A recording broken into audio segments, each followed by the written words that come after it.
If you need to find the fraction that's halfway between 1/2 and 7/8, exactly halfway between 1/2 and 7/8, here's how you can do it. The first way is you could add 1/2 plus 7/8 and then divide that by 2, and that would give you the midpoint there. I prefer to do it this way though. So what I'm going to do is I'm going to multiply the numerator and the denominator by 4. 4 times 2 is 8. Then I got to multiply the numerator 2. That way I'll get 4 over 4, so I'm just multiplying by 1. 4 times 1, I have 4. 4 times 2 is 8. So I get 4/8. That's the same as 1/2, their equivalent fraction. Over here, I have 7/8. And my goal here, I want the denominator to be the same. Because now I just need to figure out what number is halfway between 4 and 7. So 4 plus 7 over 2, that's 11 over 2. And 11 over 2, that's 5.5.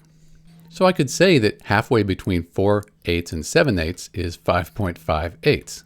We probably don't want to have a decimal here, so let's just double the numerator and the denominator. 5.5 times 2 is 11, 8 times 2 is 16, and now you have a fraction between 1/2 and 7/8. Halfway, exactly halfway, is 11/16. So that's the way I think about it. I hope this helped. This is Dr. B, and thanks for watching.